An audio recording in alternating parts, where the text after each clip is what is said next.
Assalamualaikum warahmatullahi wabarakatuh. Sahabat Pais Media, kali ini kita akan membahas kedamaian dalam dakwah Islam di Nusantara. Materi ini ditujukan untuk mata pelajaran Pendidikan Agama Islam SMP kelas 9. Menelusuri alur perjalanan dakwah Islam di Nusantara. Jejak masuknya Islam ke Nusantara dapat ditelusuri melalui sumber-sumber sejarah seperti prasasti, nisan, catatan musafir asing, dan juga dari cerita rakyat. Kehadiran Islam di Nusantara tidak terlepas dari peran penting para mubalik yang terus-menerus menyebarkan Islam, seperti para ulama, para wali, para pedagang, dan penguasa kerajaan Islam yang terus berjuang menyebarkan Islam di Nusantara. Para mubalik Islam berdakwah dengan penuh semangat dan keikhlasan, dan kehadirannya diterima dengan baik oleh masyarakat sehingga mereka memeluk Islam. Hal ini disebabkan dakwah yang dilakukan adalah dakwah dengan cara damai, bukan dengan kekerasan. Para mubalik Islam meyakini bahwa tidak ada paksaan dalam beragama, karena telah tampak jelas antara yang hak dan yang batil. Berkat kegigihan mubalik, perkembangan Islam di Nusantara begitu pesat sampai saat ini.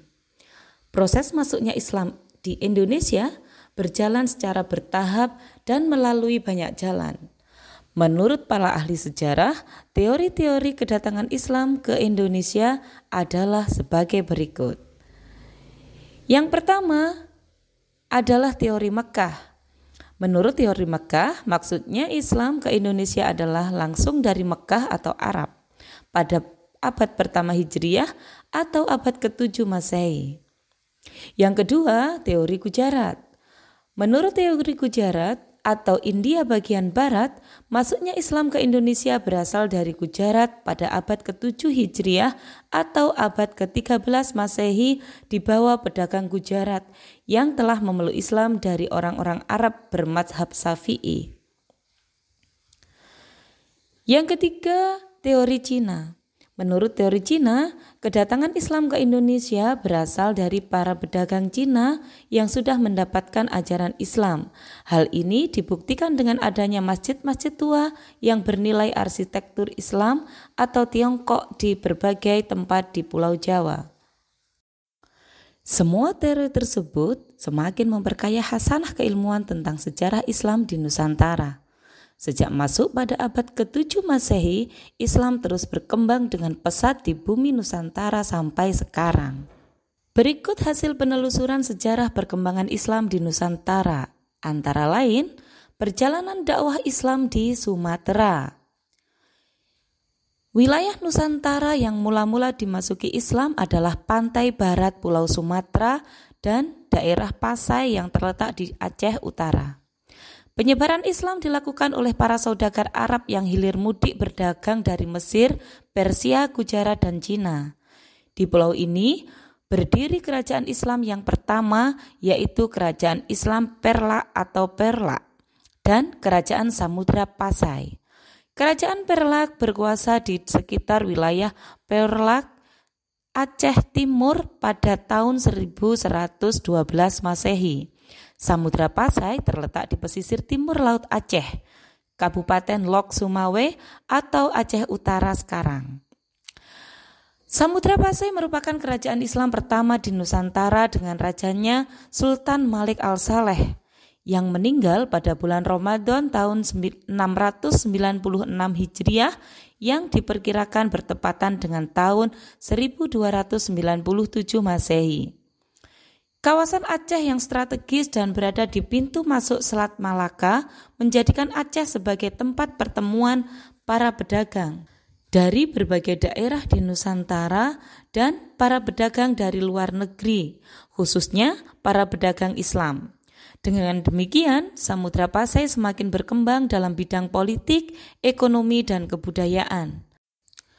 Penyebaran Islam di wilayah Sumatera diantaranya dilakukan melalui perdagangan dan pernikahan yang diketahui melalui peninggalan bukti sejarah berupa pemukiman Arab di pantai barat Sumatera pada tahun 674 Masehi.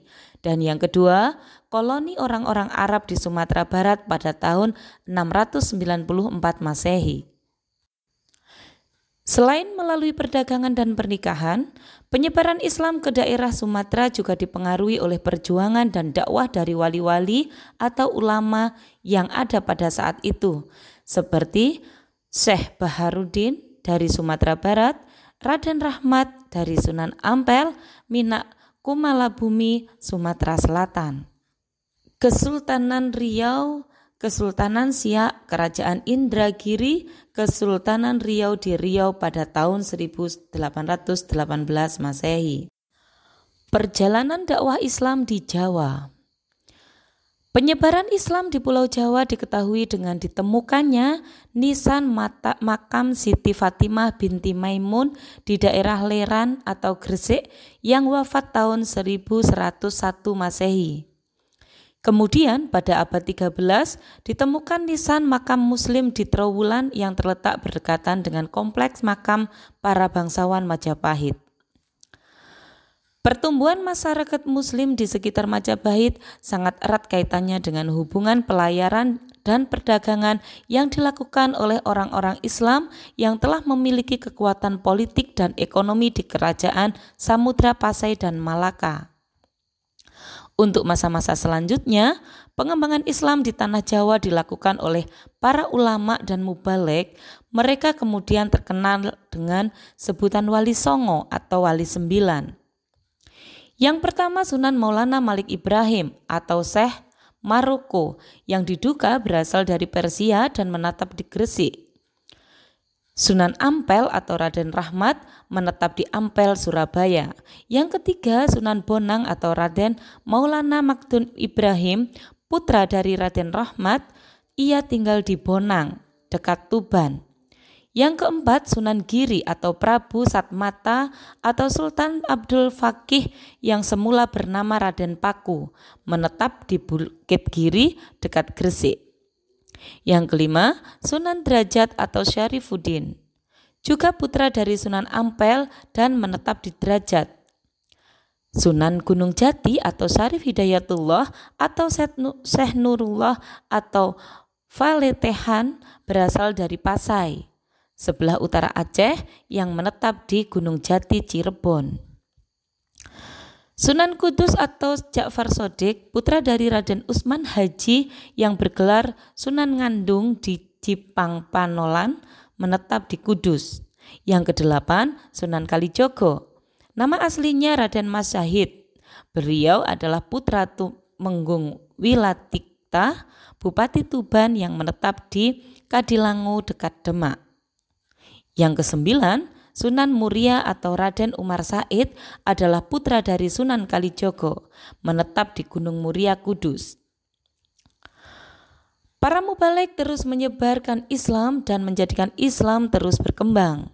Dan lahirlah beberapa kerajaan Islam di Pulau Jawa, antara lain Kesultanan Cirebon di Jawa Barat, Kesultanan Giri di Jawa Timur, Kesultanan Demak di Jawa Tengah, Kesultanan Banten di Banten, Kesultanan Pajang di Jawa Tengah, Kesultanan Mataram di Jawa Tengah, Kesultanan Surakarta Hadiningrat di Jawa Tengah, Kesultanan Ngayogyakarta di Yogyakarta. Perjalanan dakwah Islam di Kalimantan. Islam masuk ke Kalimantan melalui jalur Kerajaan Malaka yang dikenal sebagai Kerajaan Islam.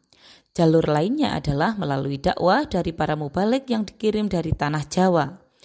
Di Kalimantan Selatan terdapat sebuah kerajaan Islam, yaitu Kerajaan Banjar yang berdiri pada tahun 1526 Masehi dan menjadikan Islam sebagai dasar dan agama resmi kerajaan. Zaman keemasan Kerajaan Banjar terjadi pada abad ke-17 hingga abad ke-18. Pada masa itu terjadi puncak perkembangan Islam di Kalimantan Selatan, sebagaimana ditandai oleh lahirnya ulama-ulama orang Banjar yang terkenal. Hasil karya tulisannya menjadi bahan bacaan dan rujukan di berbagai negara. Antara lain Syekh Muhammad Al-Arsyad Al-Banjari dan Syekh Muhammad Nafis Al-Banjari. Di Kalimantan Timur, Islam masuk sekitar abad 16. Islam yang dibawa oleh seorang muslim dari Makassar yang terkenal Datuk Ri Bandang dan Tun Tunggang Parangan. Atas keuletan dan usaha kedua mubalik tersebut, Raja Kutai menyatakan diri memeluk agama Islam pada tahun 1575 Masehi. Setelah Raja memeluk Islam, rakyat pun banyak yang masuk Islam. Para mubalik dengan semangat dan penuh keikhlasan terus menyebarkan cahaya Islam di tanah Borneo ini. Di Kalimantan Barat, Islam masuk sekitar abad ke-15 Masehi melalui perdagangan.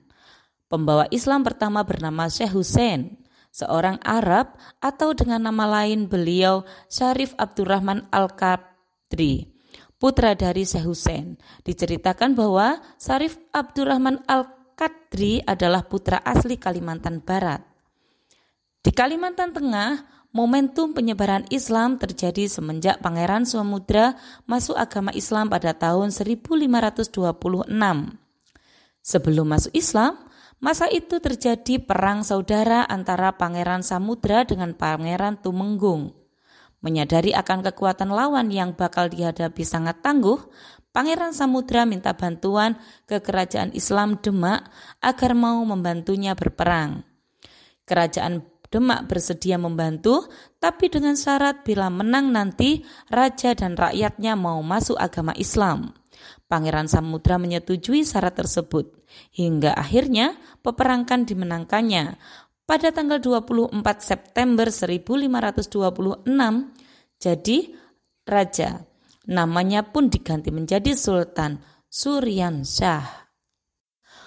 Perjalanan dakwah Islam di Sulawesi. Islam masuk ke Sulawesi Selatan sudah ada sejak abad 16 Masehi. Tetapi penyebarannya belum begitu masif. Pada tahun 1600 Masehi, suku Makassar dan suku Bugis yang bertempat tinggal di bagian selatan barat Pulau Sulawesi telah memeluk agama Islam. Berita tentang agama Islam yang dianut oleh suku Makassar telah menjadi pembicaraan di kalangan orang-orang Goa. Mereka telah mendengar betapa indahnya pemujaan orang Islam terhadap Tuhan di waktu mengerjakan sholat. Orang Goa mengirimkan utusan ke Aceh meminta bantuan tenaga guru yang dapat mengajar dan menjelaskan tentang agama Islam bagi orang-orang Goa. Tidak berapa lama, datanglah serombongan mubalik dari Aceh untuk mengislamkan orang Goa. Masuknya Islam ke Bone berawal dari terjadinya peperangan antara Goa dan Bone. Goa dapat mengalahkan kerajaan Bone sehingga Raja Bone bersama rakyatnya masuk Islam. Demikian juga penyebaran agama Islam di daerah Talo dilakukan seorang mubalik yang bernama Khotib Tunggal pada tahun 1603 Masehi. Sekitar abad 17 Masehi, Islam masuk ke Luwuk yang sekarang dikenal sebagai Palopo di Sulawesi Selatan.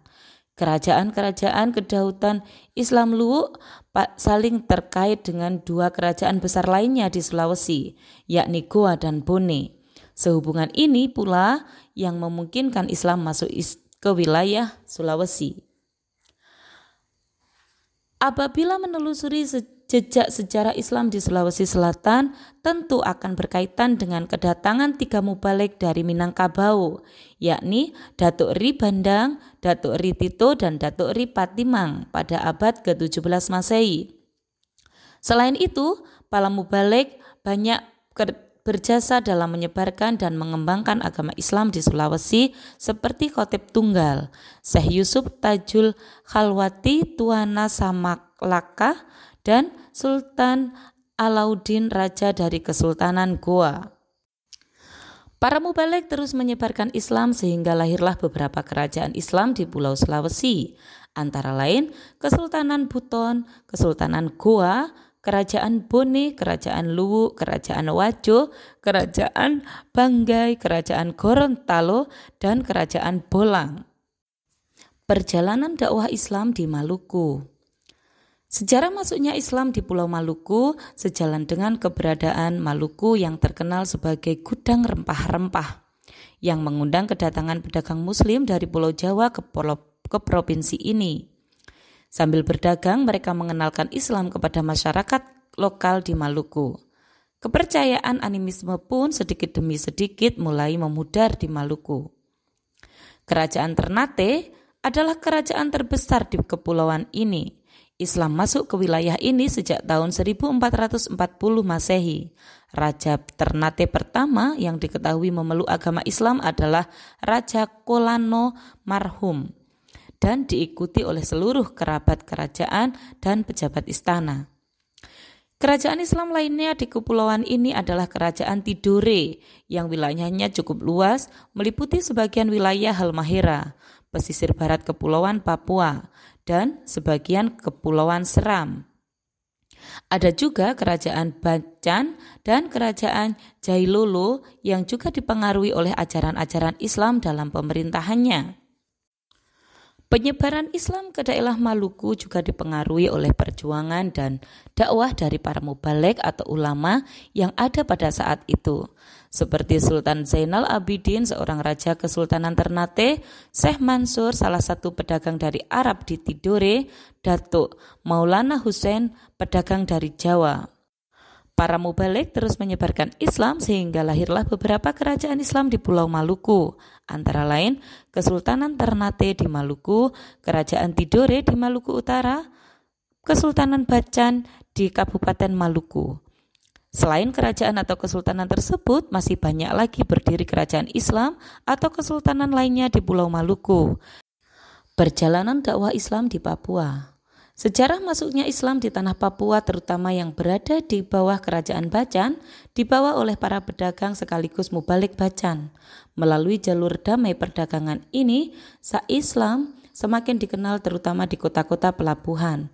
Pada abad ke-15 Masehi, sejumlah daerah di Papua bagian barat, yakni wilayah Waigeo, Misol, Waigama, dan Salawati, kepala sukunya memeluk Islam. Namun, dibanding wilayah lain, perkembangan Islam di Papua ini tidak berlangsung dengan pesat. Tanah Papua terkenal dengan kandungan mineral dan kekayaan rempah-rempah, sehingga terjadi hubungan politik dan perdagangan antara pulau ini dengan pulau lainnya. Salah satunya adalah hubungan antara Kepulauan Raja Ampat dan Fak dengan pusat kerajaan Ternate dan Tidore. Banyak pedagang datang untuk memburu dagangan di daerah tersebut. Banyak pula mubaligh yang sangat gigih memperjuangkan Islam di tanah Papua ini.